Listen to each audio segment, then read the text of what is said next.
بسم الله الرحمن الرحيم والصلاة والسلام على أشرف الأنبياء والمرسلين. Your Highness, Sheikh Moza bin Nasser, Chairperson of Qatar Foundation, Your Excellency, Sheikh Hind bint Hamad bin Khalifa Thani, CEO of Qatar Foundation and Chairperson of Hamad bin Khalifa University Board of Trustees, Vice Chairperson of Qatar Foundation, esteemed guest, President Hasna, Dean Shenturk, and our other deans, ladies and gentlemen, Assalamu alaikum wa rahmatullahi wa barakatuh.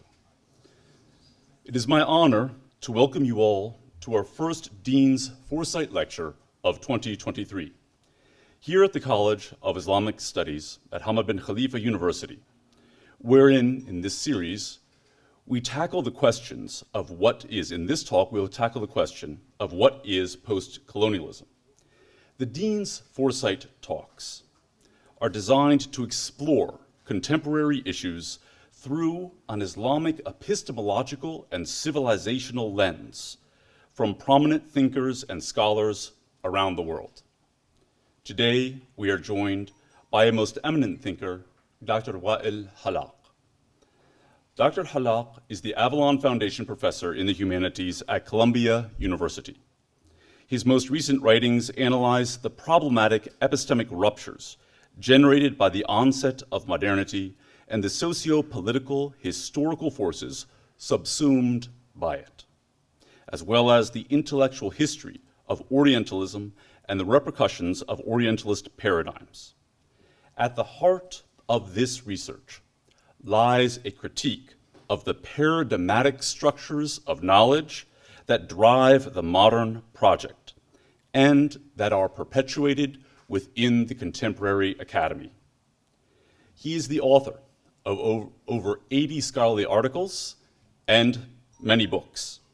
Among these books, there's most recently, the three that we have here, The Impossible State, Restating Orientalism, A Critique of Modern Knowledge, and Reforming Modernity, Ethics and the New Human in the Philosophy of Abdurrahman Taha. The overarching project of which these books are a part has commanded much attention in the Muslim world and worldwide, in both academic circles and mass media. Restating Orientalism is central to our course at the College of Islamic Studies on post-colonial theory and Islamic thought, which is itself a foundational course within our MA in Contemporary Islamic Studies. Now, what he does within this project is he provides a timely and trenchant analysis that allows us to reimagine the manner in which the field of Orientalism can be directed away from treating Islam as an object to be studied as if it were a relic of the past, towards employing the knowledge obtained through this study to apply the principles of Islam and its intellectual traditions to the crises that confront humanity in the world today. Now, the Quran and the Sunnah of the Prophet Muhammad sallallahu alaihi wasallam provide the ethico-religious foundations upon which humanity can build a more equitable and more holistic world in which the haqa'iq, the realities, and the huquq of all things are ordered and understood in relation to al-haq, God, the real, the truth. Dr. Hallaq's work breaks down the secular humanist paradigms of modernity, which inform us all in many subtle ways, that we may clear the ground and build anew. This is the purpose of the College of Islamic Studies. With the support of Her Highness Sheikh Moza and Her Excellency Sheikh Hind, we can apply the teachings of the Prophet Muhammad sallallahu alaihi wasallam to contemporary exigencies that affect and afflict all of humanity, remaining true to the Quranic principle that the Prophet Muhammad sallallahu alaihi wasallam was sent rahmatan lil alameen, not as a mercy for Muslims, not as a mercy for believers, not as a mercy just for humanity, but as a mercy for all of the worlds. And that we can apply the Quranic principle that the Quran itself is revealed tibyanan likulli shay. That is, as a clarification for all things. Now, for the format tonight, we will first hear from Dr. Hallaq for about 45 minutes. I'll then open the floor to the audience for the second half of the program. We will close with remarks from Dean Shenturk and hope to wrap up by around 8:30. Now, without further ado, please join me in welcoming Dr. Hallaq.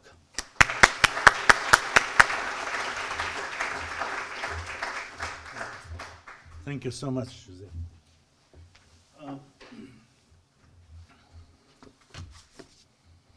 Bismillah ar-Rahman ar-Rahim.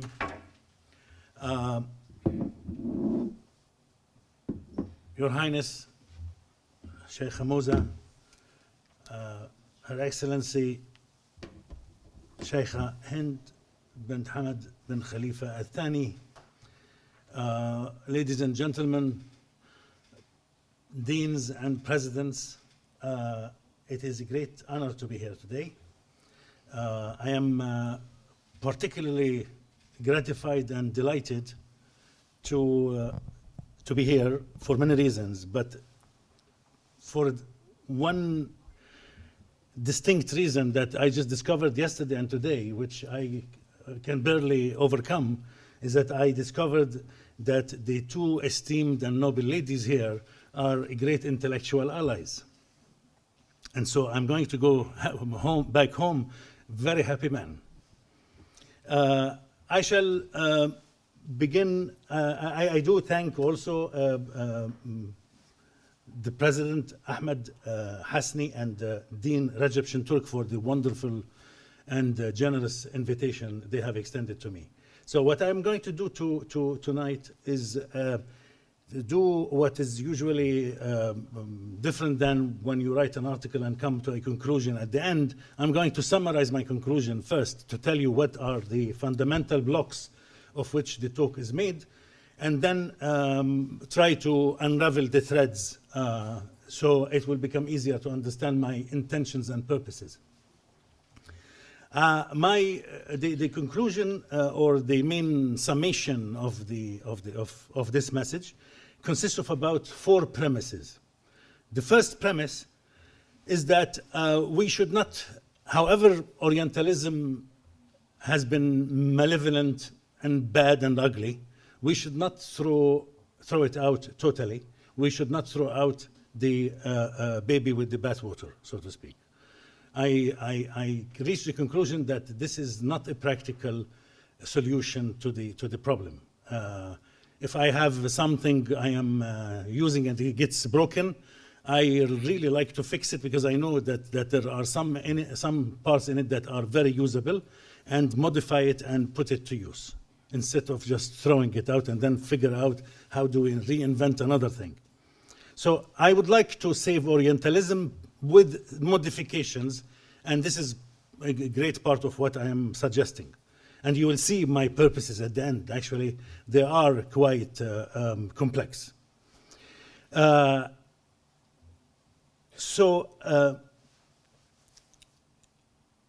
One of the second premise is that through re-engineering Orientalism, we arrive at a narration of Islam, a narration of the identity and history of Islam that is actually useful for the Western audience.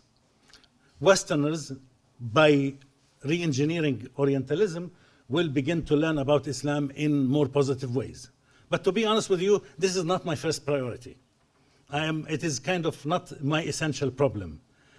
I want to do this as a kind of a bonus for the deal I am making with this field. Premise 3, through doing 1 and 2, I am proposing that actually Orientalism can become an educator and an instructor of the adjacent academic disciplines in the West.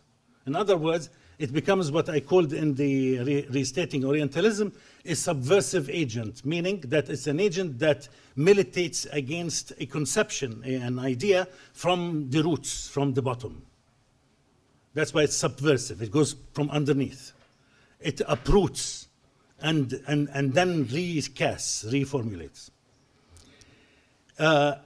The fourth, which is the most important to me, all of them are important, but this is the most important to me, is that by redrafting, reconstituting Orientalism, I am able to offer, we would be able to offer a narrative about Islam that begins to shape an autonomous, independent, and free way for Muslims to articulate their own history. And Muslim history has not been written yet. It was written by Europe for us. We have no history. We practiced, for example, the Sharia, but we don't have a history of it.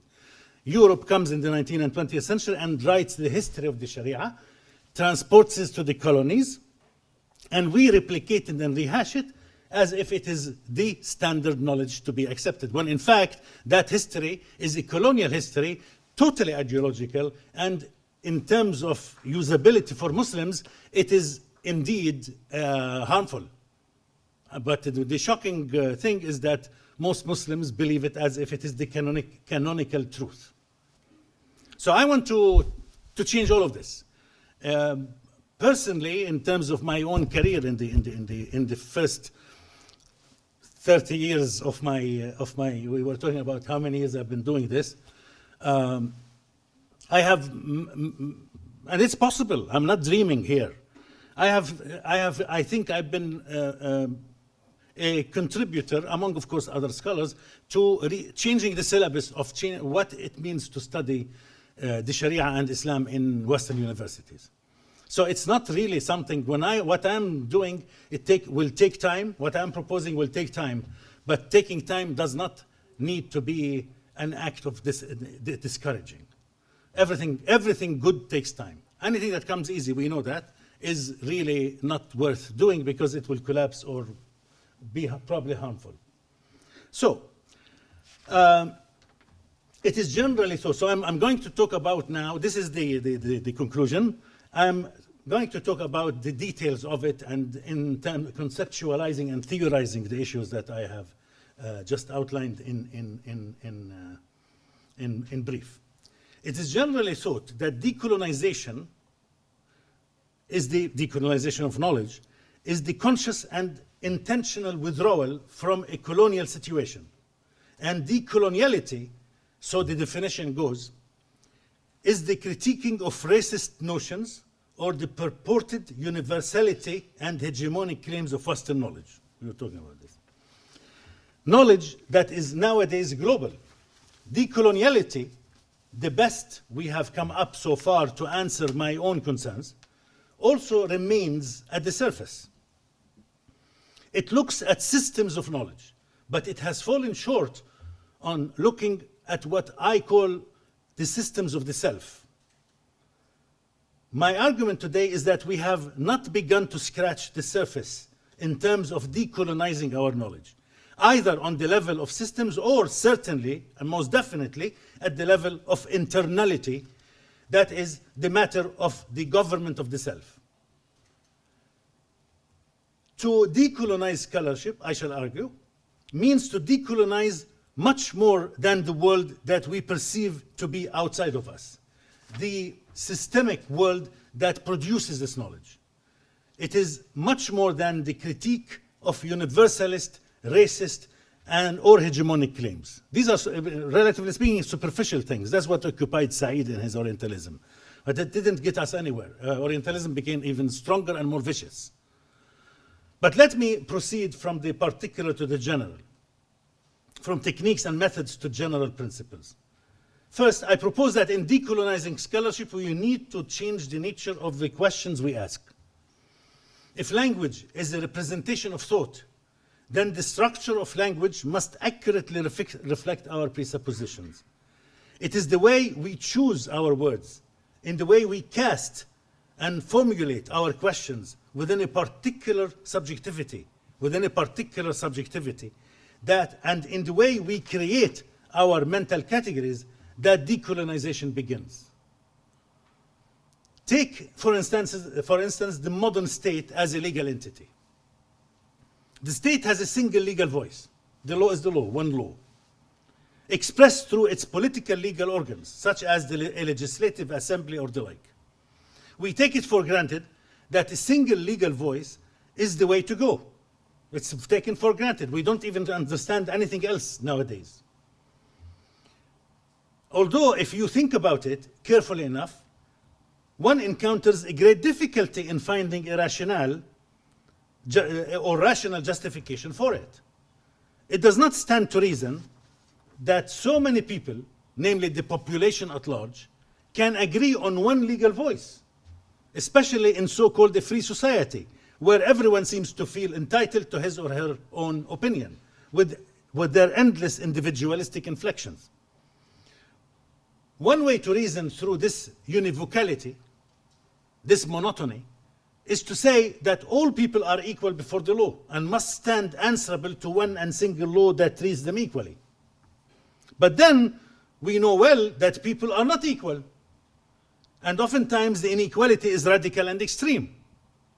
So that particular explanation won't work. In terms of legal and economic power, no reasonable person can think that Microsoft is equal to John Doe on the street. So other than thinking of the hypothetical that we as a society have agreed in order to be able to live together, to give to a sovereign to legislate on our behalf, there is nothing else that can explain this univocality. But then we also all know that this is no more than a supposed social contract hypothetical, the famous social contract of Hobbes and Rousseau, etc. And that no society at large was actually consulted in order to come to this arrangement. These are just theories, explanations in a fictional narrative. Europe did not ask its subjects to agree on something like this and come up with the social contract theory. So we are compelled to conclude that it is the sheer power of the dominating state that rationalizes the univocality of the law, as much as it rationalizes and legitimizes so-called rational bureaucracy. And so we live in this reality, and in fact have lived in it for so long that we no longer question it. And we call this system democratic, a system that expresses the so-called popular will. Always should be in between quotation marks for me. With enough repetition, we begin to believe ourselves, thereby normalizing the abnormal, if not the pathological even. We live in lots of pathologies, by the way. We just think them normal. I don't know how we, when I break them down to people and say, if this happens in a society, in a family, how the members deal with each other, we would send the whole family to therapists. But when we do it on the international level, the people think it is normal. And then we turn around to judge, when we do this, we turn around to judge the rest of the world.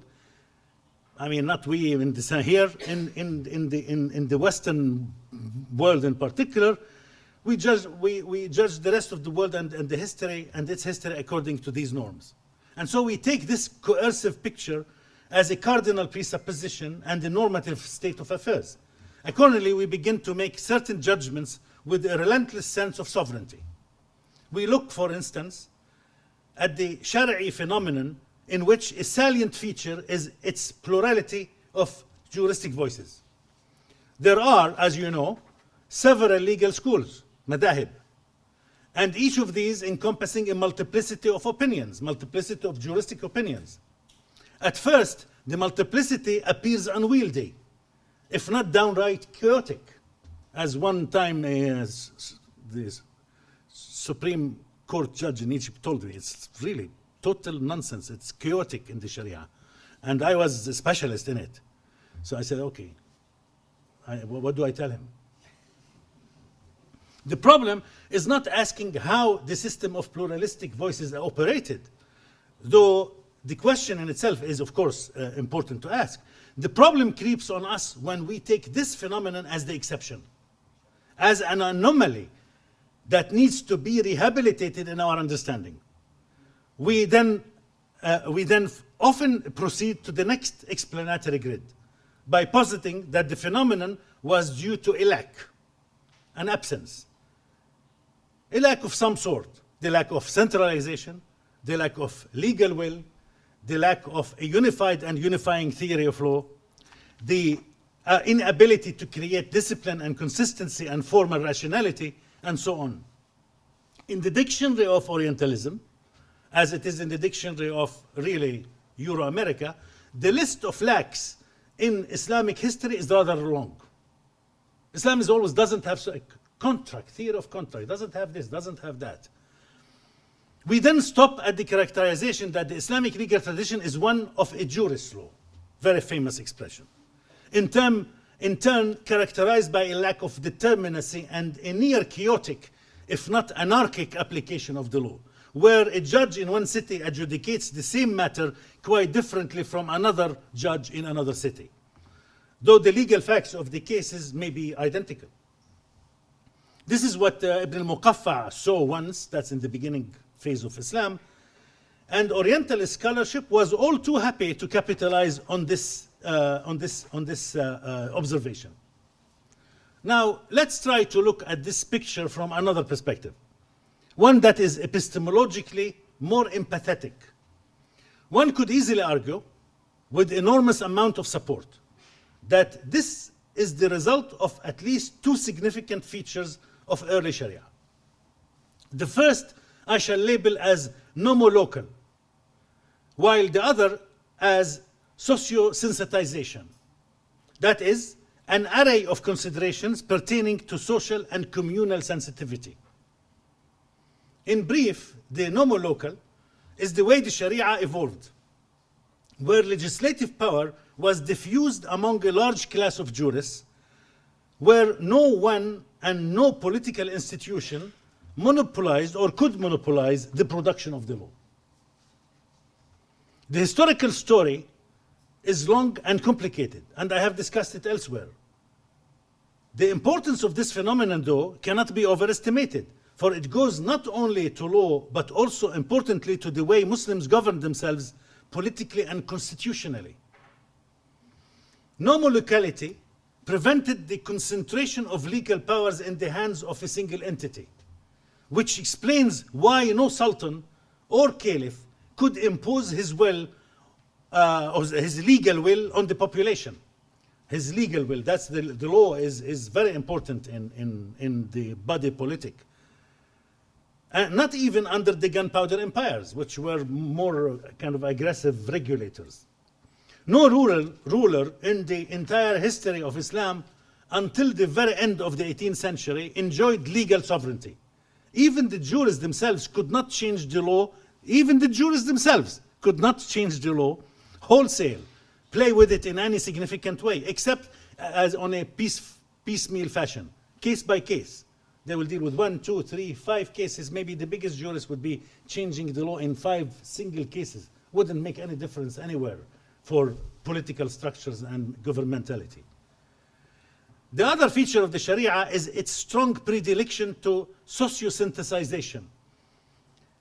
The Sharia was attuned to the fact that people live in communities and that these communities had an ecology. The communities were conceived to have an ecology. If you take one element in the ecology, the whole system collapses, and they understood this. Dealing with a member of the community meant dealing with that community as a totality. People were seen as unequal. Some are rich, some poor, some privileged, some dispossessed, some are physically weak, some strong, some are held more responsible to society, some are less, some are more intelligent, talented, skilled, or educated than others. These are, we see them every day. The dominant average Muslim view in political and sociological thought was that God created people unequal so that they would need each other. This is everywhere in the political and the juridical thinking of Muslim, the big Muslim jurists and intellectuals. This is an oft-repeated understanding. So they are born unequal in order to need each other, in order to cooperate, in order to make them what they are. مجتمع the Khaldunian term not عصبية حيوان اجتماعي حيوان اجتماعي. And that's what distinguishes humans from others for them. And then many things follow from this, including rationality and so forth and so on. There was no blindfolded lady of justice in Islam. This is important. People are not born equal, and it is even ridiculous to think so. The idea that people are unequal by nature would be unthinkable in the modern legal establishment, especially in liberal democracies. I suspect that imposing on this establishment the presupposition that people are inherently unequal would wreak havoc with the entire system, an imposition that would require a re-evaluation of the system from the grounds up. I would say it would require a legal and political revolution. But interestingly enough, this idea was foundational in the Sharia, and it was made to work successfully. To acknowledge the inequality of people is to acknowledge that those who are weak need the support and giving of the more endowed, not to mention the support of the social and legal institutions of Islamic polity. This translated to a formula that the law must work to offset social and economic inequality. This was evidenced in the charitable projects that the Sharia constructed along the way, along a long history. From the religious taxes, zakah, etc., and various forms of institutionalized donations, to the dominating phenomenon of waqf, which constituted some 60% of real property in the lands of Islam, from Morocco to India. The waqf was the most prominent feature of Islamic civilization, materially, socially, educationally, etc. What I'm arguing here is that seeing people as unequal does not necessarily and always amount to discriminating against them. In fact, this distinction is an essential ethical requirement. In some contexts, double standards are not only desirable, they are an ontological necessity and even a legal moral requirement. I always say, until today, the US government owes me something like $40,000, and I find that it's not worth fighting for it, because I'm not going to win. I probably will hire a lawyer, pay him $40,000 or her to get me the money, and then would still fail, because they'll say, okay, sorry, we can't give it to you, which they told me already. So imagine. So that's why I always invoke the individual vis-a-vis Microsoft, who can fight these giants. In a system that enshrines effective ethical and legal boundaries as strong measures of protection and care, adopting the philosophy of the inequality of the subject is good. For it is only through this kind of philosophy that a system of genuine social responsibility can be installed. Equality before the law is a fiction that was necessary for Europe to adopt in order for it to complete the separation between fact and value, between the ethical and everything else. The ethics of church and monarch did not work well for Europe, resulting in abuse and trauma. And so another way needed to be invented, so-called popular sovereignty, equality, and fraternity. You know, the French slogans, fraternité, égalité, etc. Yet, treating people as equal meant and continues to mean mass governance, just as we nowadays have mass production of capitalist goods. In fact, at one level of analysis, the two are not very different from each other. For this is the modern way of control and exploitation. You can see it in economics, in law, and in politics, everywhere else. In continental Europe, the most monumental developments were the post-15th century rise of the state and unprecedented forms of capitalism and material ambition. These capitalism and the supposedly popular forms of governance continue to be the two legs on which the liberal democratic order stands. But this system needs many props to make it work, many other props to make it work. Among others, it needs bureaucracy, a novel notion in human history that presupposes several things: political, ethical, and social, which were the specific results of Europe's experience and its violent and unhappy existence. And now we all take them for granted. We adopted them as if they were our history.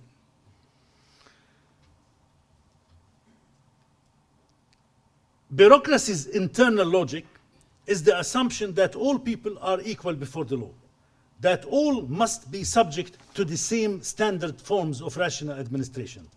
But we must also recognize that in bureaucracy, there is the problem of the evacuation of moral agency. It's a long story that one can read Hannah Arendt and even the Eichmann in Jerusalem to understand how bureaucracy actually literally eviscerates the ethical impulse of the individual in modernity. The bureaucrat operates under the rule of a chain of command, the same chain that exists in the corporation and modern armies all over the world. The underlying assumption here in all of these interconnected and unitary phenomena is the painful fact that individual ethical judgment, individual ethical agency can no longer be trusted and therefore has no role to play in management and governance. Trust in moral accountability has vanished. The evacuation of ethical agency is tantamount to a deep distrust of humans as creatures who are intrinsically incapable of being good. And this is because modernity has built a system that assumes the ethical bankruptcy of the human subject, of the individual human subject. It is assumed, it's taken for granted. We assume it and then we begin to do things. And so what Europe and modernity have done was to construct a system almost entirely based on this assumption of human nature. Look, for instance, at the philosophy of human nature that underlies and frames one of modernity's most cherished concepts and institutions, namely the conception and practice of the much coveted and desired separation of powers and the rule of law. The system of separation rests on the dark assumption that in society, passion combats passion, greed countervails greed, ambition offsets ambition. It is not a race of who is more ethical, as the Quran, for example, keeps challenging us, who is لِنَبْلُوَكُمْ أَيُّكُمْ أَحْسَنُ عَمَلًا. It is about balancing evil with evil. The assumption being that two evils produce one good. I have yet to wrap my mind around it. I don't understand it, I must tell you. I can go on and on to delineate the differences in the two systems insofar as the issue of treating people as equals is concerned. But my fundamental point is this, that to understand the other, especially the other in history, one must renounce eccentric notions, beginning an inquiry of the other by questioning oneself first. But this is easier said than done. And here we face a tough question. What does it take to move Orientalism to post-Orientalism? What would be our sources to accomplish this task? First, I believe that no solutions to this problem or any other can come from within our episteme, from our epistemic system, the forms of knowledge that we are adopting. Our system, now global and Orientalist, even within the so-called Orient itself, and this is important to score, has been incapable of offering any structural and real solutions. Our system is therapeutic, if I may lean on Philip Reef in his famous book, The Triumph of Therapy, The Triumph of the Therapeutic. But I extend the meaning of therapy to all the dimensions of modern life, where we are dealing with capitalism, psychology, law, politics, or the all-important climate and environment. In simple terms, our solutions represent what might be called bandage solutions. There is no doubt that if we continue to adopt our current forms of knowledge, we will necessarily continue to resort to therapy as a modality of cure. Real solutions must therefore come from the outside. I gave an example in the class of Dr. Lombard about antacids today, how modernity solves the problem of anti-acidity, of acids in the stomach, which is actually very illustrative, but I'm not going to take your time now. I hope we recorded that part. Real solutions must therefore come from the outside, that is, from outside the hegemonic modern and its governing structures. And so the only outside of our present is our history. For obviously we know nothing, as I said yesterday, of our future. I want to venture the claim that our future rests on the question, of what will we do with our past? What will we make of it? And the first question to be asked is, where did we go wrong in doing with our history what we have done so far, which I would characterize as epistemologically criminal act. My argument is that things began to go wrong in Europe, where the ethical represented in European Christianity was abused and made to serve unethical ends. Yet this is not the story of the rest of the world. And we must resist the urge to see non-European history with the same lens as Europe saw its own history, which is what unfortunately happened and continues to happen on a daily basis, and the situation actually is getting worse. Considering the limited time I have today, I have spoken enough about the problems we are encountering all over the globe.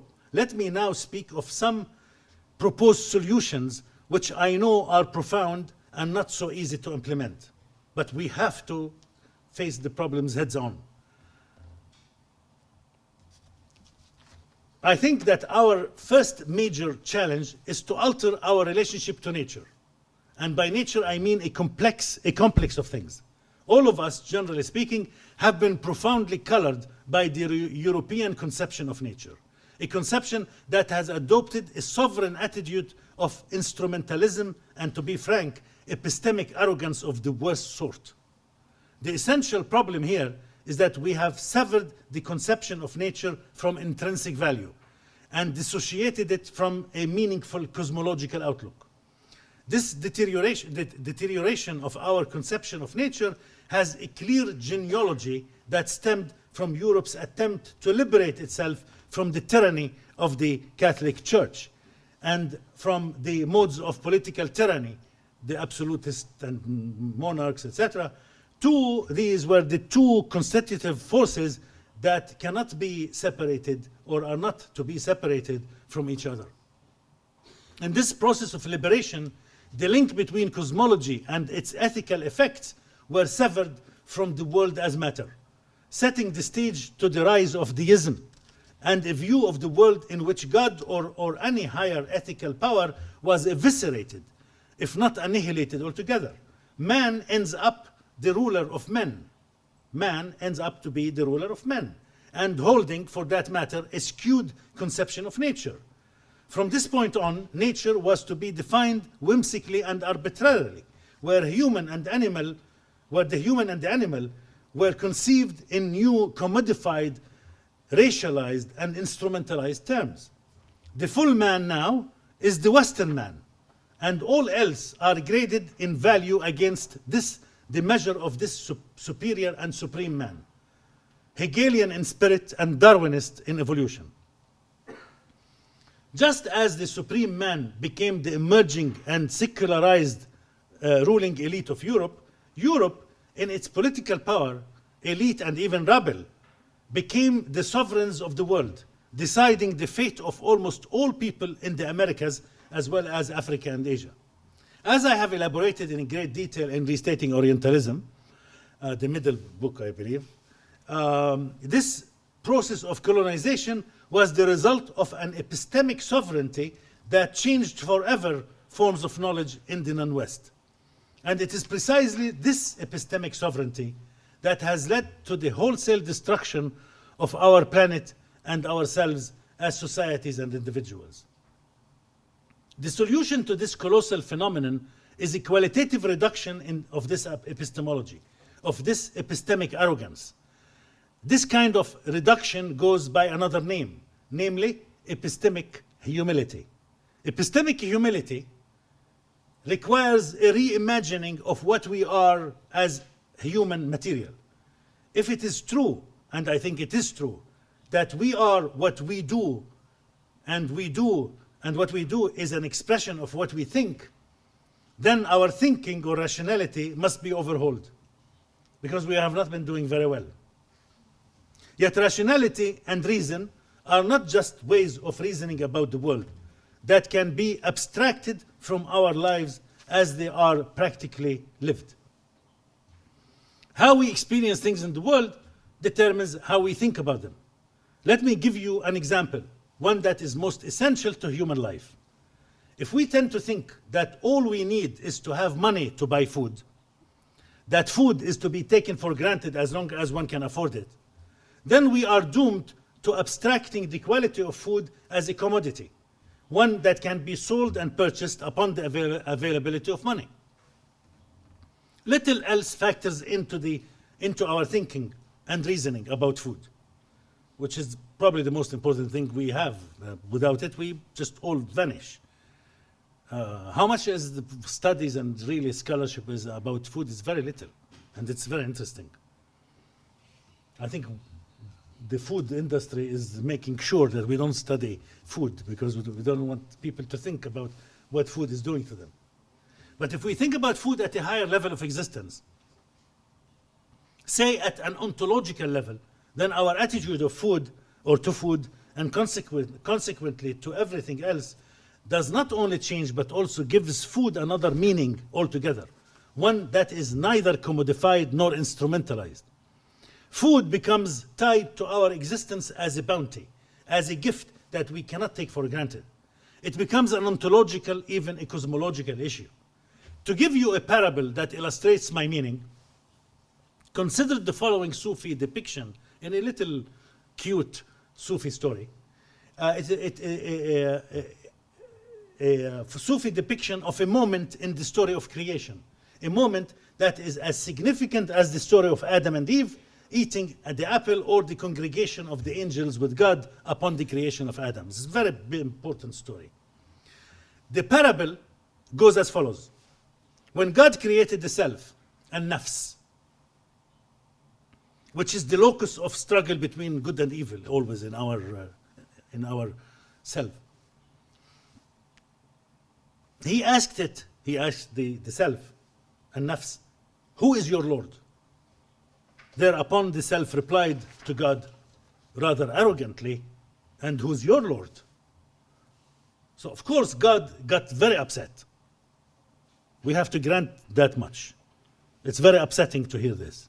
And so he sent the self to the sea of hunger, Bahr al-Ju', for 4,000 years.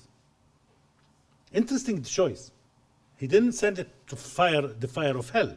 He sent it to the sea of hunger, out of all forms of punishment.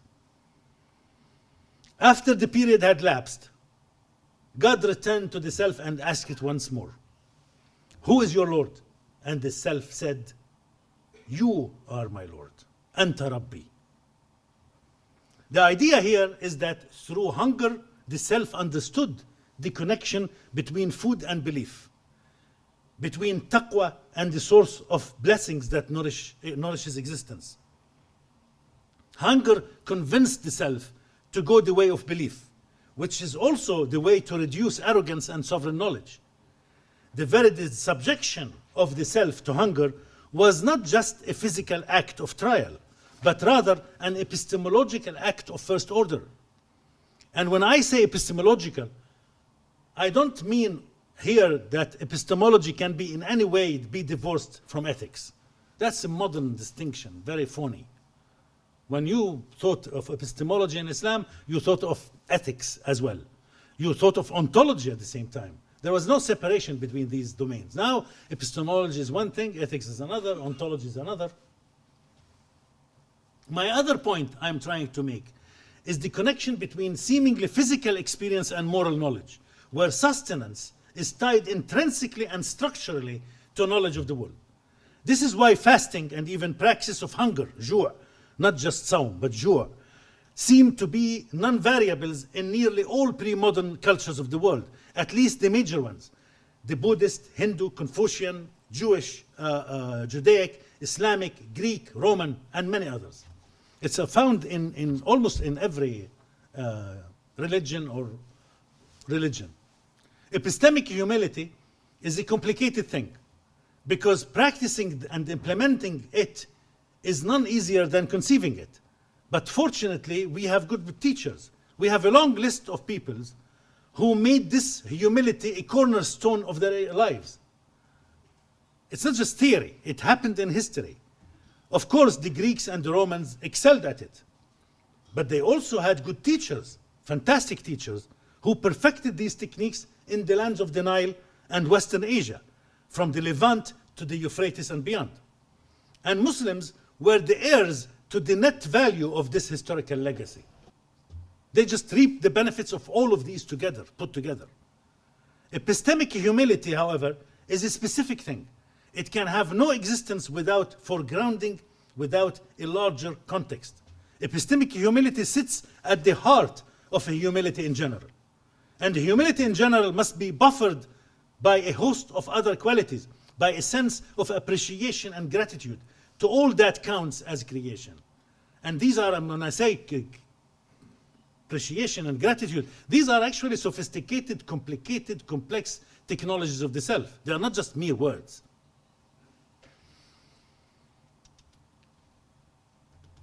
Ontological respect and ontological gratitude are therefore, and among other attributes, dialectically woven into the fabric of humility.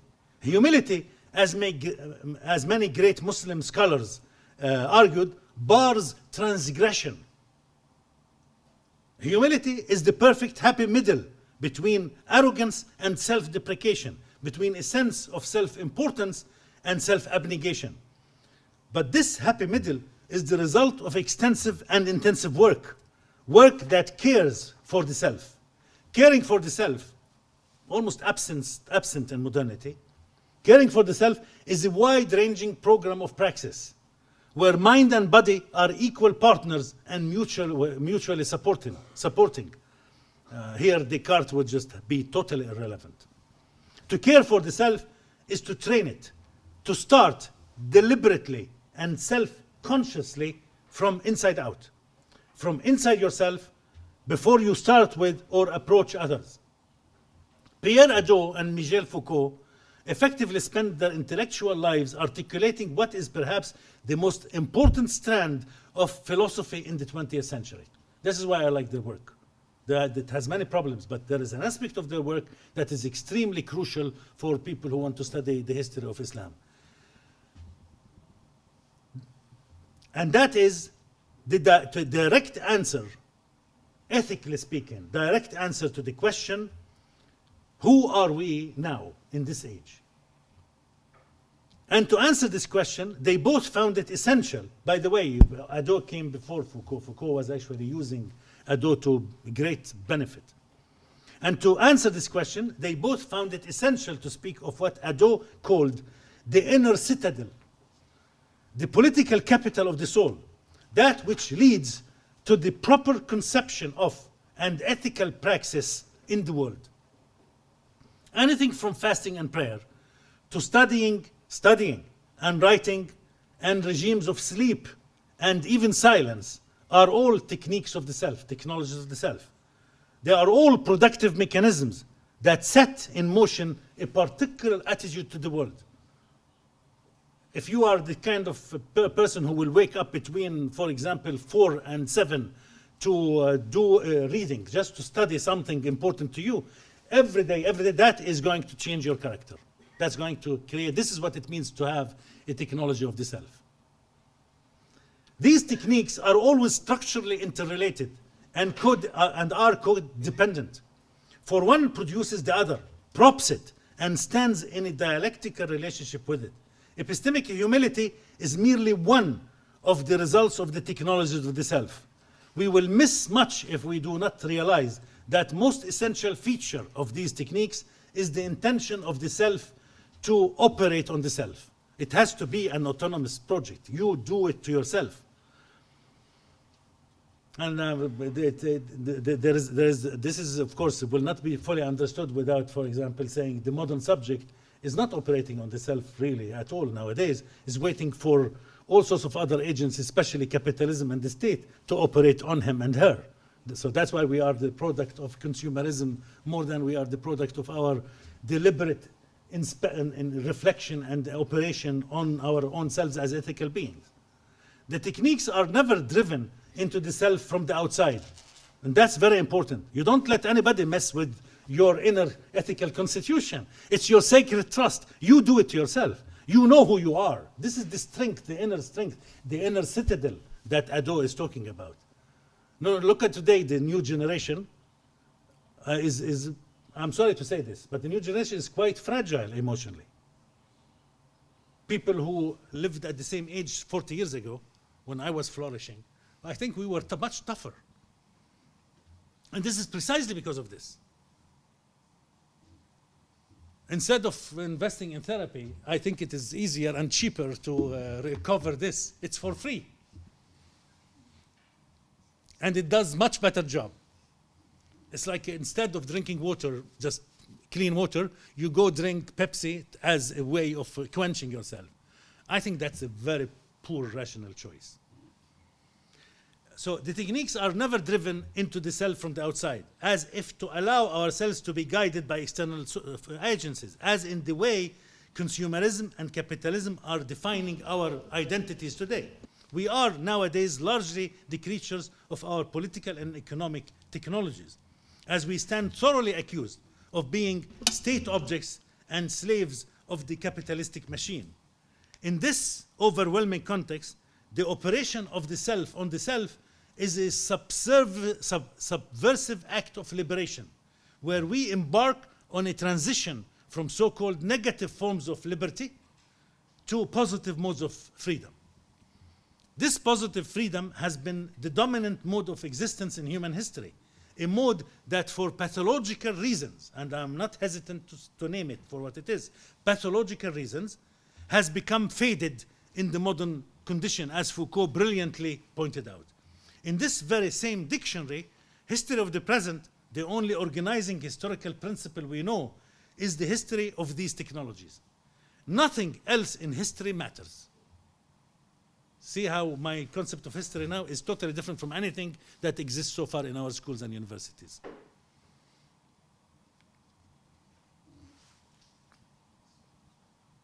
We are what we think, and what we think is not a spontaneous development, but one that is deliberately structured, either by us or by someone else for us.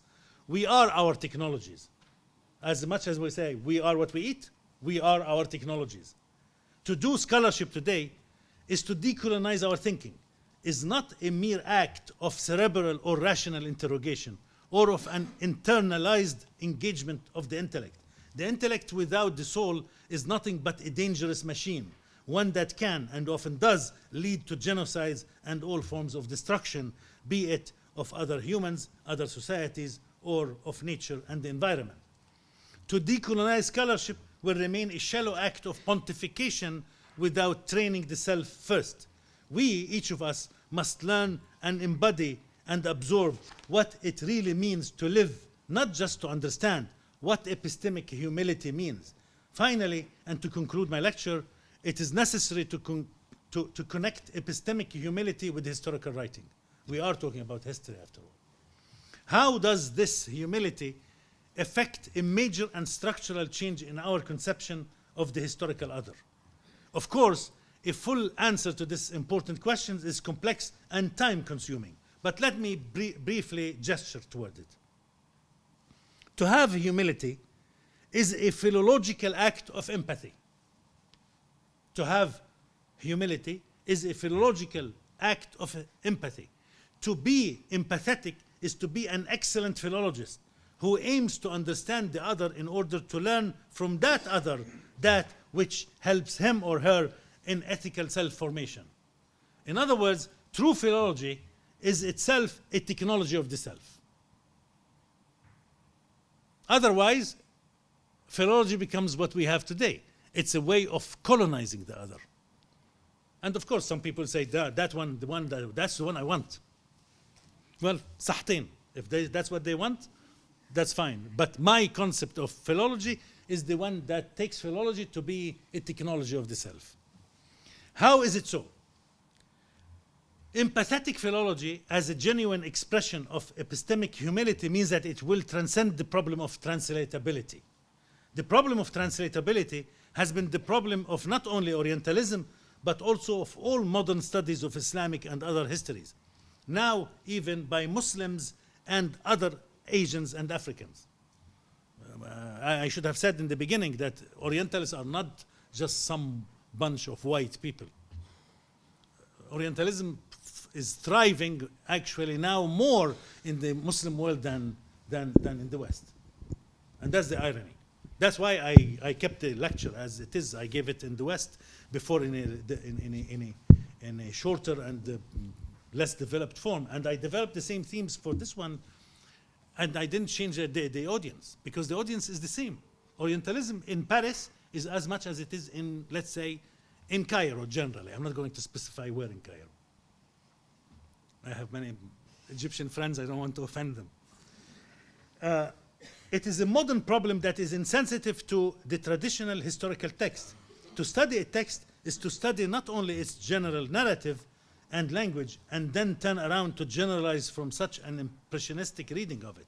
Rather, it is to be sensitive to the vernacular of the users of the original language, to read the text the way they meant it, word by word. Epistemic humility and empathetic philology require the placing of oneself as much as possible in the shoes of these language users.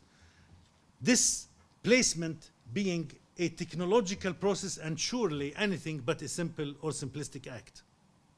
For example, and this is only one example, we take the word adl, very famous word, right? We take the word adl to mean justice, and then we go on to analyze the sources, the Islamic sources, according to our understanding of what justice in our conception and meaning of justice means. This is a grave mistake, an atrocious mistake. But through analysis of adl, but thorough analysis of adl will show that the bar of fair and equitable treatment in Islam is much higher. For in Arabic, it means swerving from the tradition-bound path. It's very easy to be unjust in the Islamic tradition. So they don't mean the same thing. It is very easy to be unjust in the Islamic tradition. We therefore cannot interpret it always to mean what we in the here and now mean by it. We cannot then write any political history of Islam without this empathetic philology.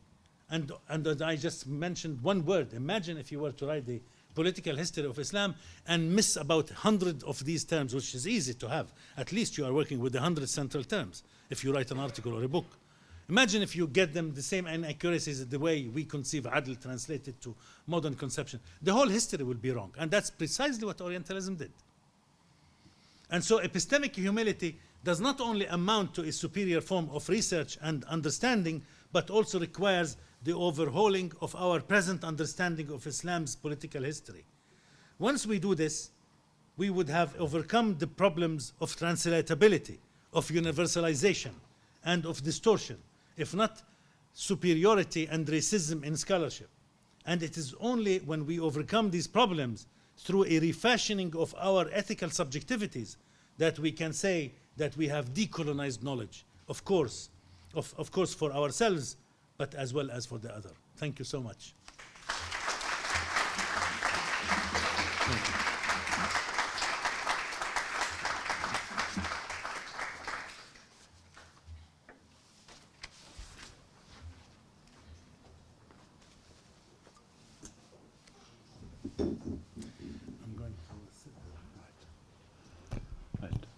Thank you very much, Dr. Hallaq.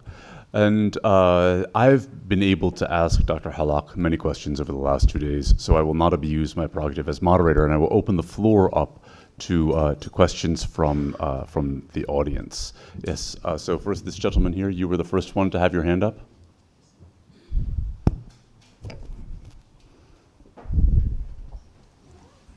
طيب السلام عليكم.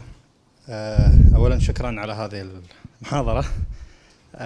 طيب أنا عندي تعليقات كثيرة، منها من قصور الاستشراق ومن الكلام هذا. عندي إشكال أساسي في الطرح كامل، أن دكتور أنت قاعد تتكلم معنا وكأن كلنا مستشرقين، تتكلم معنا وكأن كلنا في داخل الحقل. وإشكالي فيه بقول لك، لأن أنت كل طرحك قائم على من يدرس وما هو موضوع الدرس، واللي تبي تسوي إنه بدل ما أن احنا نكون فقط موضوع، نكون احنا الآخر اللي ممكن يصير فيه حوار معه. هذه الحركة من قصور الاستشراق ومن المحاضرة الحين.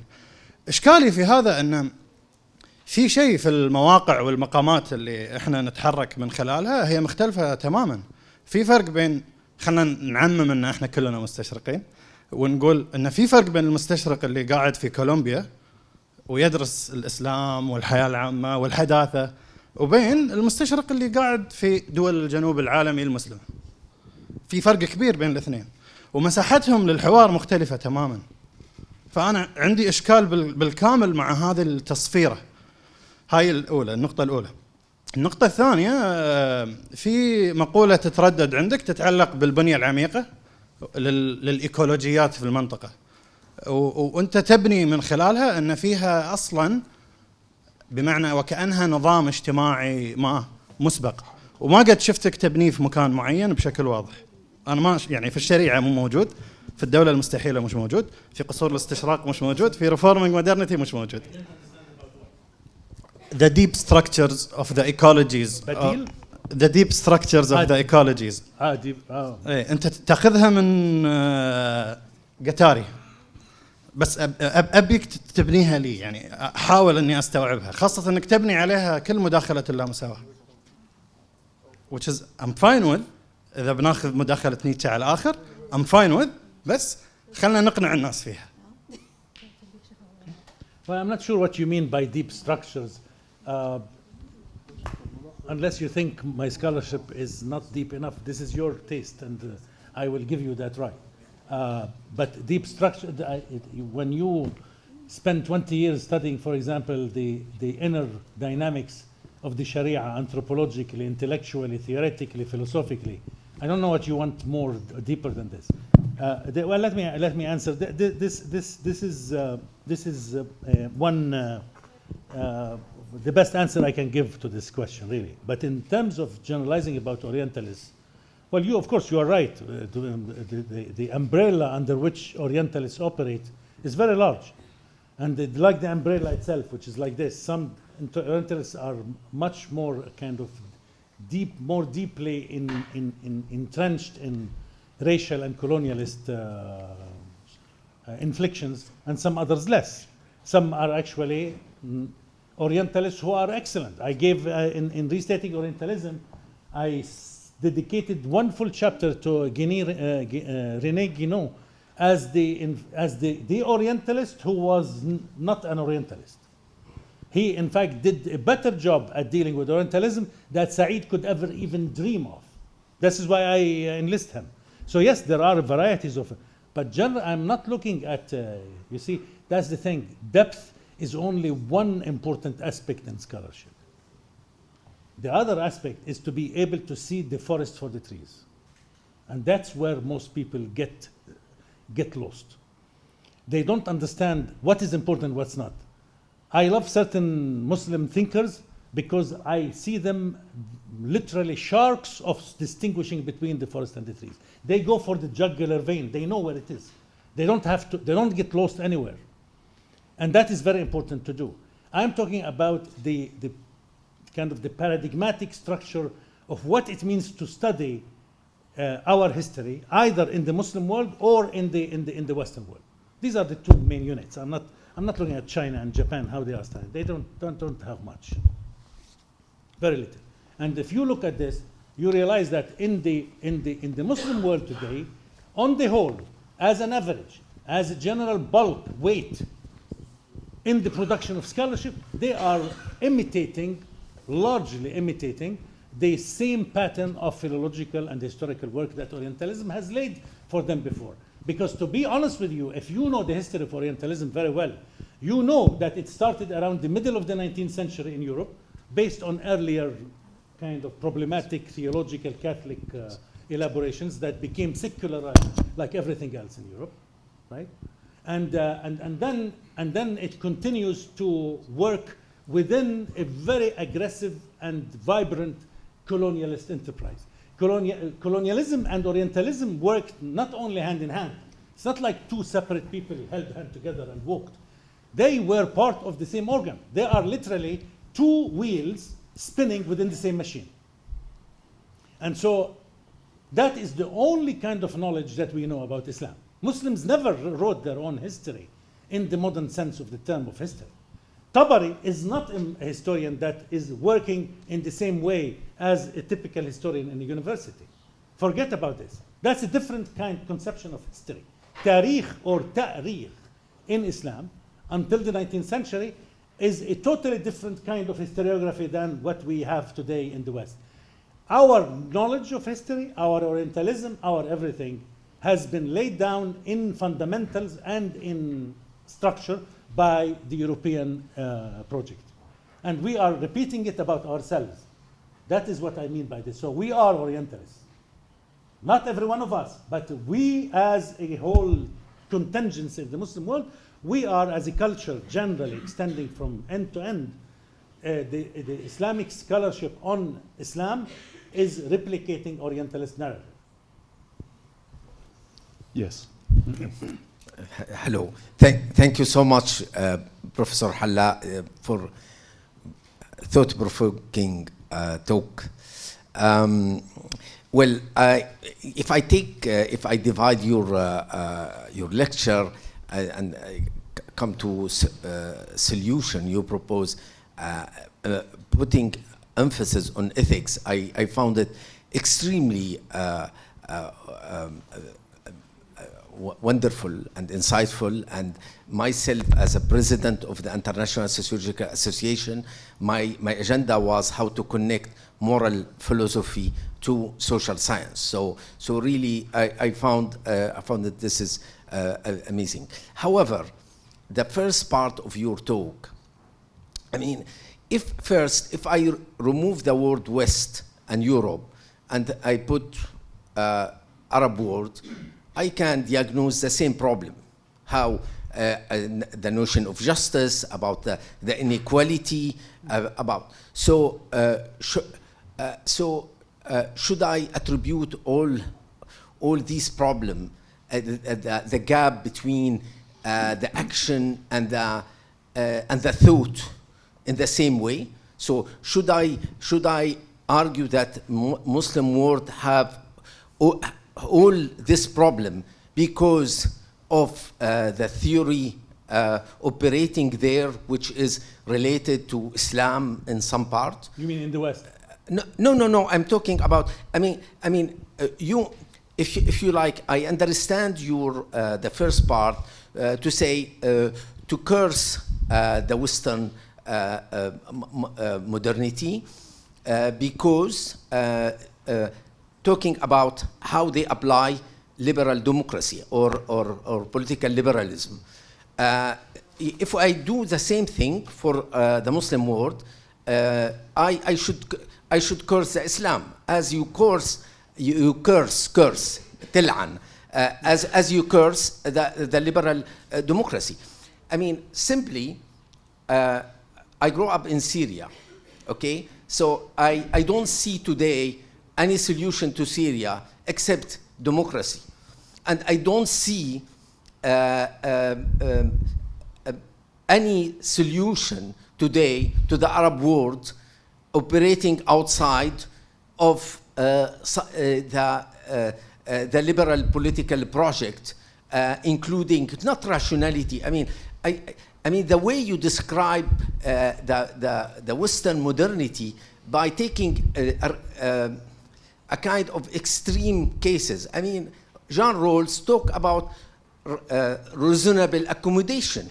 Inside of reasonable accommodation, it's a moral reasoning where we can incorporate religion, we can incorporate mythology, our tradition, etc. So I think and I will stop here.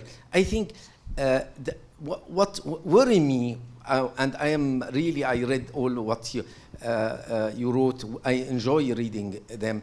That you forge them and us, and this is very harmful. I mean, 90% of our problem of knowledge production is not we are imitating the Orientalist knowledge. It's about the self-censorship because we live in authoritarian countries. So this is I did I got you. So us you. and them, and look how people read your work from, and I hope you are aware. Can we let him respond? We do have other people want to ask questions. Yeah. No, I got you. I do feel you for your pain. It comes from deep inside. I'm not denying your agonies, but I think a proper deep understanding. Speaking of depth, I would like to see what the depth of others are. If you understand deeply what liberalism is and what are the entanglements of liberalism in all sorts of other domains within the what we call the modern project, you will understand that liberal democracy as well as capitalism, which work together in very organic forms, as well as other domains, they are all working together to produce what we have. I don't care what John Rawls says if what we are doing generally about everything related to political and economic concepts are leading us to the verge of destruction in terms of the environment. This is the product of liberalism. This is the product of what we call freedom. This is the product which is essential for capitalism. There is no capitalism without freedom.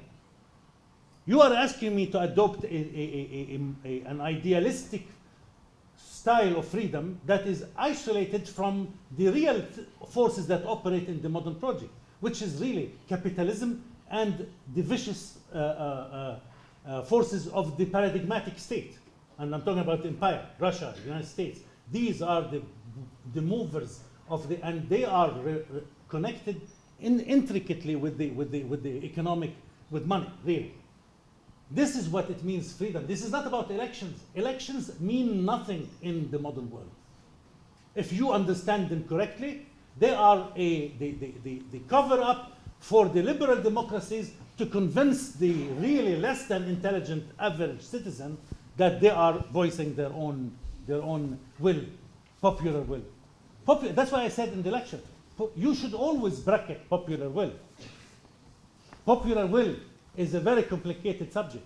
So my advice to you is to really deepen your understanding of what liberalism is in all of its manifestations. We can begin with, if you want, the first book on the list of reading, and the rest you can find yourself. It's called Ugly Freedoms, just appearing about a year ago, even less. Begin with that book. That is a book that will unpack so many of the problems related to our concepts of freedom. Freedom, everybody is preaching freedom. It's our theology today, and it is destroying us. How people read me is not my problem. They can read me as they wish. That's their right. But I have to say what I have to say, and when I see something that I can stake my reputation on, I will say it, and I don't care. So I cannot just change my tune of music so people will not read me in that way. Too bad. Dr. Hasna? If I may, just تفضل. my comment and question would be this. While listening to you, I think you used a lot of the word of the inequality as a way of really presenting the case. And Inequality? And my question is whether this is the best description or we need to find a different word like similar or the same or the situation to represent what we are trying to allude to. Because to me, when you look at the weak, the sick, the wealthy, Sure. the poor, those constitute a status rather than something level of quality, if you would like, from humanity point of view. And I don't know if this is something that you could really elaborate a little bit. You know. So you're suggesting that I use which word instead of inequality? I'm trying to work with you on finding something more appropriate, because I think what you described, it's like more of a status, more of a talent, different talents of people that lead into us needing each other. Yeah. See what I mean? Yeah, I see perfectly. Maybe you are right. The word inequality is not the most apt word, but I thought it's kind of, I'm crossing my message, roughly speaking. The idea is that people are not, you're right, are not of the same. But some of it is unequal, but some of it is something else, which you are right about. But the point is that they are so different. Some are physically strong and some are physically weak. They need each other. Yeah, they're still different. They're still different. So in that sense, yeah. Forgive the lexical misusage. I'm just trying to really highlight. No, absolutely. I totally agree. I will take that one for sure. Up in the back.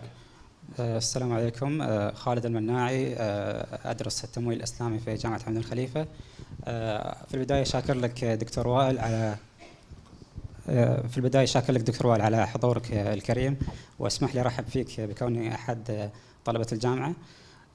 سؤالي دكتور وائل هو أكثر عن رأيك الشخصي في تأثير دراسة الاستشراق والفكر الغربي وتداخلاته على عالمنا العربي، سواء على صعيد الإعلام أو المواد الدراسية أو حتى عن طريق أفلام الكرتون. ألن تؤثر هذه الدراسة على قيمنا العربية وأصولنا فيها؟ ما رأيك؟ شكرا. As I have been saying, the effect of Orientalism is more than what we think that Edward Said wrote about it as a malevolent effect in terms of conspiring or cooperating with colonialism and whatnot. But the real effect of Orientalism is not only in the military and colonizing forces of Europe. It is in fact in changing the subjectivity of Muslims themselves. Let me give you an example. To me, it is much more insidious and dangerous for example, for a group of Egyptian or Syrian students in the 19th century already to go study in Paris. You know, there was, for example, let me tell you a concrete major issue that happened in the colonization of Algeria by the French. Algeria wanted to dismantle the entire system of waqfs in Algeria. They needed the land to plant grapes so they can have more French wine. Basically, that's what so much of it was. And so they want the land to be freed from the waqf. And so they sent an army of Orientalists arguing that waqf is not part of the true Islam. This is French Orientalists telling Muslims that you don't know your own history. We are telling you that the waqf was not part of the true Islamic religion. Beautiful, right? And so a whole discourse develops, swings over to the British Orientalists, and then a little bit to the German Orientalists, and then you have a whole Orientalist world producing knowledge about the problematics of Islamic history because they use the waqf to militate against the divisions of the shares of the Quran, of mirath in the Quran. So not only that they added something that is superfluous and should not have been added, but actually they were bad Muslims because they actually played around with the Quran. They are trying to subvert the Quran. So it turns out that the French Orientalists are more of Muslim believers than the Muslims themselves. Another beautiful, right? Now, so far, this project is about colonizing the Algerian land. It didn't work very well until later and then of course everything collapses. And then, having achieved this colonialist project, the professors who propounded this doctrine in French scholarship became the noble and esteemed mentors of Muslim students going from Lebanon, Syria, and Egypt to study with them. And so you get a generation of Muslim and Middle Eastern people, including some Christians. Like, for example, the famous Maronite Lebanese scholar Emile Tien. Emile Tayyan, of course, Tayyan means the plasterer. He becomes Emile Tien. Beautiful, elegant French name. Emile Tien writes several volumes, becoming more Catholic than the Pope himself. He is not just an Orientalist. Actually, he's the vicious Orientalist. That is what I worry about. And in cinema, I can give you other examples, a long story, but that's the point. Thank you very much. And this young lady in the back. Assalamu alaikum. Thank you so much for your very thought-provoking lecture. I think this question was asked earlier, but I just also wanted to say that you said that human beings are created inherently unequal, that God created human beings unequal so that they would need each other. But I think that's even problematic, not just for a liberal Western audience, but also for, from the Islamic epistemology, where God says we created you from nafs and wahida, and one ruh, one breath, and one nafs. But my other question is about your book, The Impossible State. I realize it came out almost 10 years ago now, and I really loved your conclusion or suggestion that you made in it, talking about how we should establish moral-based communities where the central domain is one of the moral, regardless of whether the people who comprise it are Muslims or not. So I'm wondering, 10 years later, what are your thoughts on that? And because you seemed pretty optimistic at the time with the Arab Spring was kind of, going on. So what are your thoughts on it now? Thank you. About the way out, you mean? About just the idea of the moral-based communities as a solution to the incompatibility between the Islamic I don't state. think I have changed my mind about this. There is no way around it, in my opinion. Even if we operate not on the high political level, on the simple social level, the restoration of a cogent, structured, well-ordered family unit at one size or another, preferably the bigger the better, is perhaps one of the best problems, solutions for our...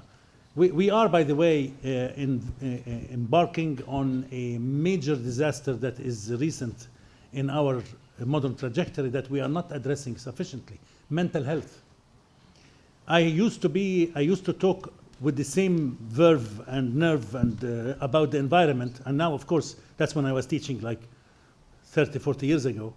And the students loved it, and so I knew this is important because it resonated with them. Now, of course, it's an old story. Everybody knows it.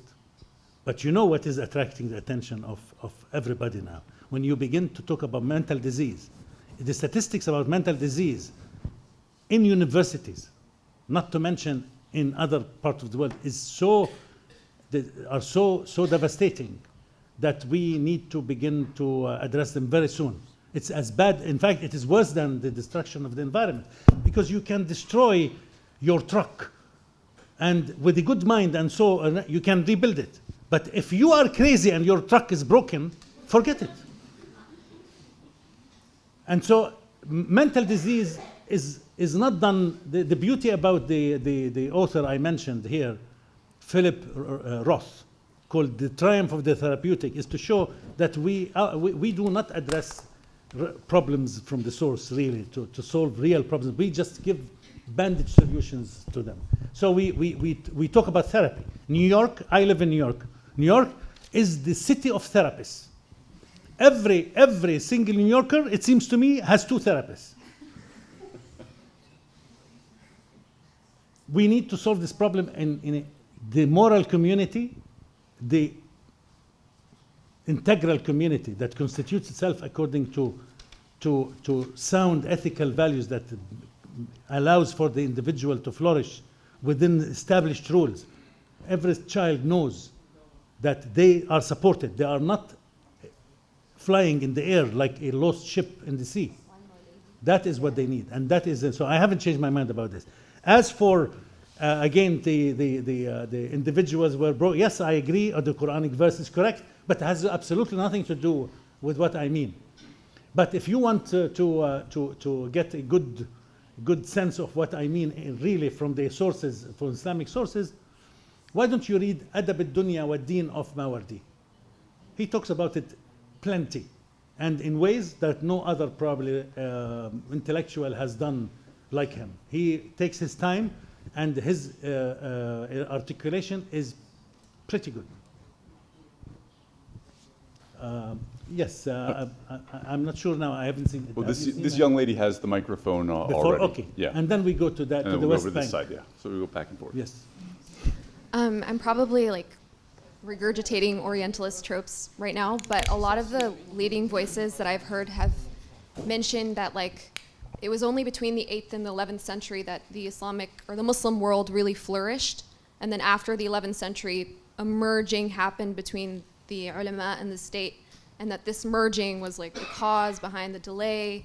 And these are like recent works that are coming up.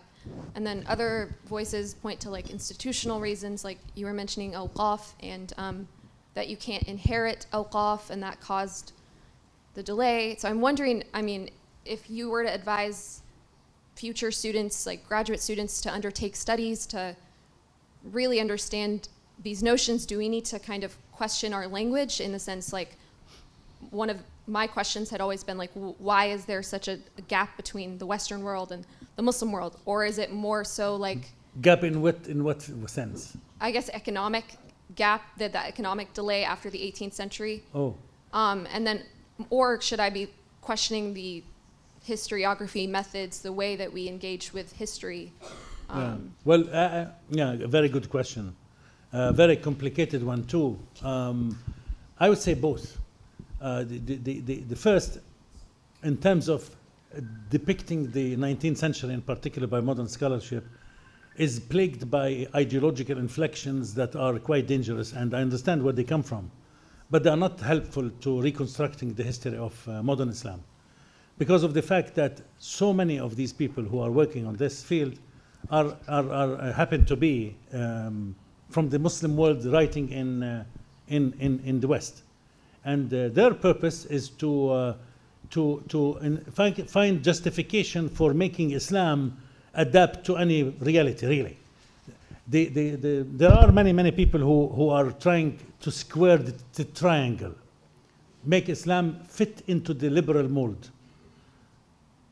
Well, I'm not sure why first if it's possible, and why do we need to do this?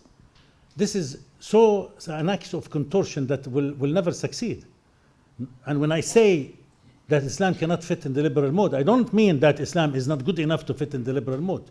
I mean that Islam has its own identity and power and energy and its tools and vibrancy, that it can stand on its own. It has an independent voice. It has its own set of values. It has its own way of dealing and seeing the world. And so if you were to want to say, oh, well, you know what, we cannot really revive that old Islam, so at least let's change Islam in such a way as to make it fit and call it Islam. Well, this is what Shakht actually advised Muslims. You know what Shakht did, the father of Islamic law? What he did was to write the history of the first century of the Hijrah, saying, absolutely, it has nothing to do with Islam.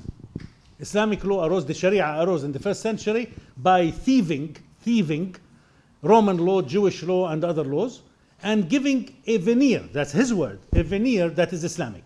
So everything is not Islamic, but there is a veneer Islamic, and Muslims managed to convince themselves to live with it until the 20th century. And now they need to reform their law again, so why don't they just borrow from the West again? And he said that clearly in a 1970 article, I believe 79, I'm not sure, and give it another Islamic veneer, and that's it. That's exactly what these Muslims are doing. They are following closely Shaykh's advice. That is a bankrupt kind of scholarship. If it roams around, you know, scholarship is highly problematic, by the way. I mean, you could have a whole production of hundreds and hundreds of books on the same theme, and then 20 years later, there is revision. They believe in it as the ultimate truth when it is there, and nobody can question it. And then 20 years later, it becomes susceptible to revision, and then it becomes old scholarship. There is no truth about anything anyway, especially when ideology is so that is one thing. In terms of the second part of your question, I think we should we should begin to reject, at least begin, if not totally reject, the paradigm of decline. That was, there's always the idea that what went wrong with Islam for the West to dominate. We don't ask, actually, what happened in the West. We ask about what is the problem with Chinese, by the way, do the same thing. Chinese scholars have done this equally, like Muslims. They say, oh, what went wrong with our history with China in order to allow the West to, what did we do wrong? And you know the famous question that roams around, what went wrong? Bernard Lewis wrote a whole article, became what went wrong with Islam? My question is what went wrong with Europe? Europe is the one that created modernity as a traumatic reaction to the Catholic Church, and all the history of Europe by Europeans themselves will give you this narrative without a question. And so why are we asking what went wrong in the... No, that is a fundamentally problematic and wrong question to ask. What went wrong with China? They were empires. They were doing very well. And suddenly, Europe comes with its guns and demolishes them and decides that, well, it is Schubert and Chopin and Tchaikovsky are the ones to listen to, but not in Kultum or them. Kultum becomes an ethnic music. But Beethoven is a universal music. What is this? It is the power of the gun being dictated in artistic words. So the art follows on the gun. So we have to recalibrate, as I said in the lecture, recalibrate all our questions. By merely shifting the question that I just did, what went wrong with, you are shifting the entire basis of scholarship. I saw several hands in the... Yeah, we have time for just one more question, and then the Dean will come forward with his closing remarks, inshallah. Please. مرحبا، عبد الرحمن المري من جامعة قطر. أعتقد دكتور حلاق بما أنك عرجت على مسألة تعميم الثقافة أو تعميم المنتجات الثقافية الغربية بصفتها ذات طابع عالمي، اسمح لي أن أقول أيضا أن هناك وقائع حصلت في المئة سنة الأخيرة، وقائع حصلت أصالة داخل النطاق الأوروبي مثل الحرب الغربية الأولى، هي يعني تسمى حرب عالمية أولى، ولكنها حرب وقعت داخل النطاق الأوروبي. وأعتقد بما أنك بدأت يعني استفتحت هذه المحاضرة يعني الخلاصة والخاتمة، أنا أيضا معني بالخواتيم لما تحمل هذه الخواتيم من المعنى الذي ينبغي الوصول إليه وينبغي تفعيله. يعني بداية أنا يعني صراحة بحاجة إلى الإشارة إلى أنكم أسهمتم إسهاما كبيرا في إدخال الشريعة عبر كتابكم الشريعة المنشور عام 2009، حيث أن يعني طوال العقود الماضية كانت الحداثة تعاني إشكالات نظرية عميقة، ويمكن أن نقرأ مدرسة فرانكفورت بما هي بوصفها مدرسة حاولت أن تستدرك على إشكالات الحداثة ذاتها وبأدوات حداثية أخفقت في جانب وأصابت في جوانب أخرى. فوكو ودريدا يعني حتى إدوارد سعيد في كتابه الاستشراق هو يحاول أن يستدرك على الإشكالات الحداثية من داخل المنظومة الحداثية، لكنكم بكتاب الشريعة قدمتم نموذجا خارج إطار الحداثة بصفته يحمل منظومة قادرة على أن تعالج الإشكالات الجذرية الثاوية في عمق هذه المنظومة. أنا حقيقة عندي يعني مجرد سؤال يبدو بسيطا لكن أعتقد أنه عميق يعني إلى درجة. تفضل. وهو إذا كانت الحداثة عاجزة، منظومة الحداثة عاجزة عن أن تعالج إشكالاتها من الداخل، وإذا كانت الحلول الوافدة إلى هذه المنظومة من الخارج حلول سواء كانت حلول نسبية أو حلول جذرية تبدو مستحيلة، لأن من يمتلك زمام القوة وهو الغرب، مع تحفظي على مفهوم الغرب، وهو تحفظ مسنود إلى أسس علمية، لأنه ليس يعني تصنيف جغرافي ولكنه تصنيف أيديولوجي يعني متهلهل إلى حد بعيد. فما هو الحل الممكن إذا كان الحل الأول غير مجدي حل الحداثة من خلال أدواتها غير مجدي، وإذا كان الحل الوافد من خارج منظومة الحداثة حل يستحيل التسليم به واستعماله واستدخاله، فهل هناك حل بينهما معين؟ شكرا على هذا السؤال. سؤال مهم جدا، ولكن دعني أن أقول أن ليس هناك حل ثالث. إما الحل الأول طبعا مستحيل، لا تستطيع أن تعالج المرض من داخل الجهاز أو المنظومة التي خلقت المرض نفسها. وهذا المثال على الأنتي أسيد هو مثال فعلا أجده مقنع جدا. ولكن الطريقة الثانية هي الصحيحة، ولكن أنت تيأس من هذا، من أنت نفسك. هذه مسألة اختيار شخصي. أنا رجل لا أؤمن بأن هناك في هذه المسائل أي شيء مستحيل، لأنه إذا قد نظرت إلى دخول أوروبا إلى الحداثة من خلال القرن الخامس عشر الرابع عشر، عندما بدأت تنمو نموا بسيطا وبدائيا، كانت في وضع أصعب نسبيا، أصعب مما نحن فيه الآن، لأن الآن القوى تنتشر في جميع أنحاء العالم. يعني قوة الإنترنت لوحدها قد تعطي من الأسلحة للمعارضة. وانظر إذا كنت نظرت إلى غزة، ليس لديهم أي شيء، ولكن الكاميرا نفسها هي قوة. هذا لم يكن موجود في أوروبا في القرن الرابع عشر والخامس عشر. القمع كان قمع absolutist، يعني مطلق. ولكن انظر، من لا شيء أوروبا دخلت في الحداثة وهندست نفسها بشكل جديد، بشكل مختلف تماما من ما يسمى كيانا بربريا إلى أن ما يسمى حداثة. فكما دخلت أوروبا في الحداثة، سنخرج وسنساعد أوروبا وأمريكا أن تخرج من الحداثة إذا كنا زي ما نقول في فلسطين شاطرين. Alhamdulillah, thank you very much. So now I would like to invite Dean Shenturk to come forward with some closing remarks.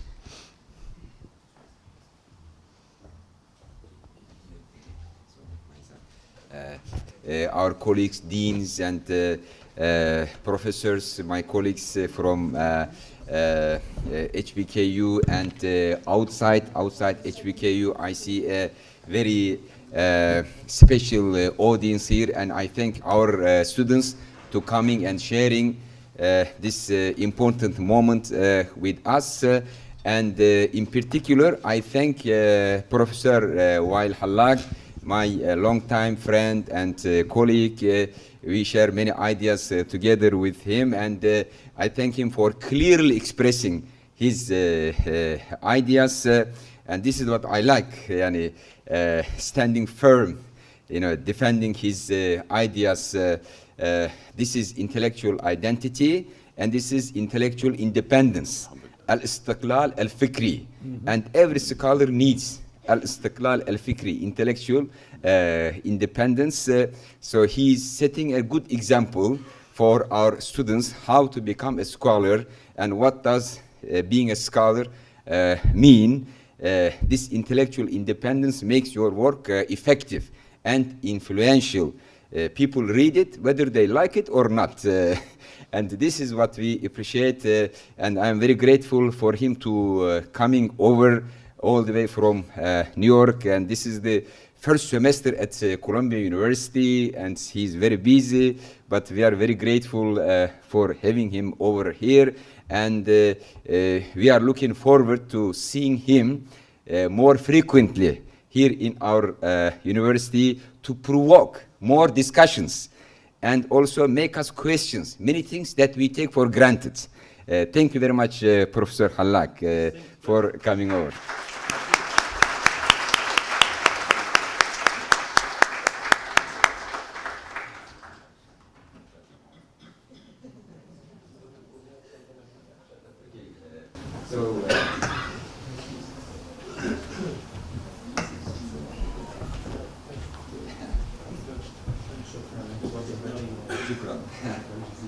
this is shukran on behalf of our university, on behalf of our students, and on behalf of Qatar.